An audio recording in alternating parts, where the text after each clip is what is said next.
بسم اللہ الرحمن الرحیم۔ السلام علیکم ورحمۃ اللہ۔ اللہ تعالیٰ نے لوگوں کی ہدایت کے لیے ہر دور میں رسول اور نبی بھیجے جن پر اللہ تعالیٰ نے وحی نازل فرمائی۔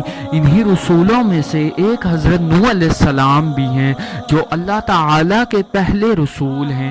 حضرت آدم علیہ السلام کے انتقال کے بعد بہت عرصے تک ان کی اولاد توحید پر قائم رہی، پھر آہستہ آہستہ ان لوگوں میں بگاڑ پیدا ہونے لگا اور وہ شرک میں مبتلا ہو گئے۔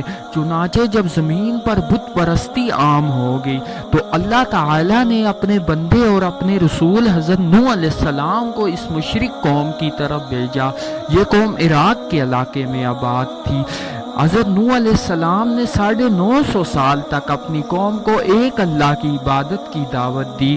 انہوں نے اپنی قوم کو اللہ کے ساتھ شرک کرنے اور بتوں کی پوجا کرنے سے منع کیا۔ آپ علیہ السلام نے اپنی قوم کے افراد کو اکیلے بھی سمجھایا اور سب کے سامنے بھی سمجھایا، دن میں بھی سمجھایا اور رات میں بھی، لیکن قوم نے ان کی بات نہ مانی۔ قوم نے آپ علیہ السلام کو طرح طرح کی تکلیف پہنچائی اور مذاق اڑایا۔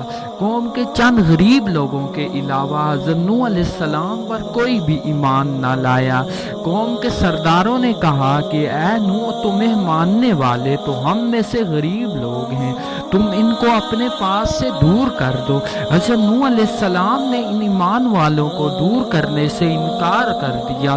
قوم نے حضرت نوح علیہ السلام سے کہا کہ ہم تمہارے کہنے پر اپنے بتوں کو نہیں چھوڑ سکتے، اب تم جس عذاب سے ہمیں ڈراتے ہو اسے لے آؤ۔ حضرت نوح علیہ السلام نے ان کے بار بار انکار کرنے پر اللہ تبارک و تعالی کو یوں پکار کر کہا کہ اے میرے رب، زمین پر کافروں میں سے کوئی بسنے والا باقی نہ چھوڑیے، بے شک اگر آپ انہیں چھوڑ دیا تو وہ آپ کے بندوں کو گمراہ کر دیں گے۔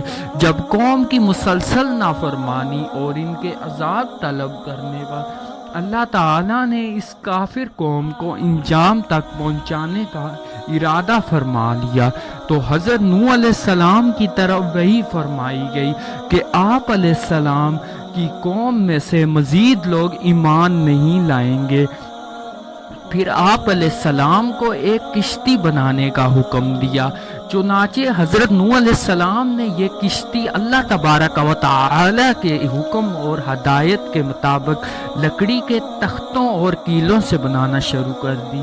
جب آپ علیہ السلام یہ کشتی بنا رہے تھے تو کافر قوم ان کا مذاق اڑا رہی تھی۔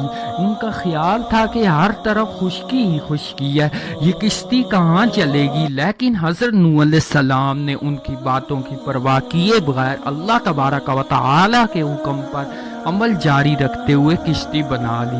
پھر جب کافروں پر اللہ تبارک و تعالی کے عذاب کا وقت آیا تو اللہ سبحانہ و تعالی نے حضرت نوح علیہ السلام کو کشتی میں اپنے گھر والوں، ایمان والوں اور جانوروں کے ایک ایک جوڑے کو سوار کرنے کا حکم دیا۔ اللہ کے حکم سے زمین سے پانی نکلنے لگا اور آسمان سے پانی برسنے لگا۔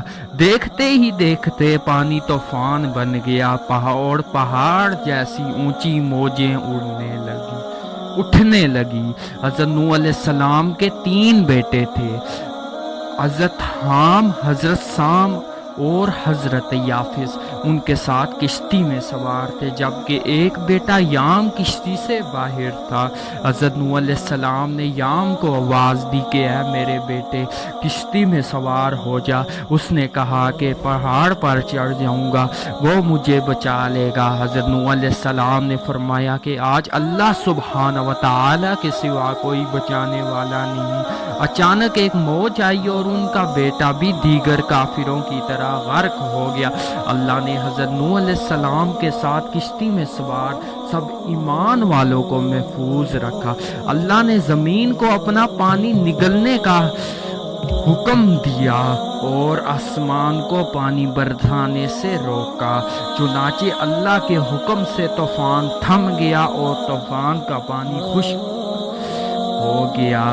حضرت نوح علیہ السلام کی کشتی ارارات کے پہاڑی سلسلے کے ایک پہاڑ خودی پر جا کر رک گئی۔ ارارات ترکی اور آرمینیا کی سرحد کے قریب ہے۔ یہ علاقہ آرمینیا کی سطح مرتفع سے شروع ہو کر جنوب میں کردستان تک ہے۔ یہ پہاڑ آج بھی خودی کے نام سے مشہور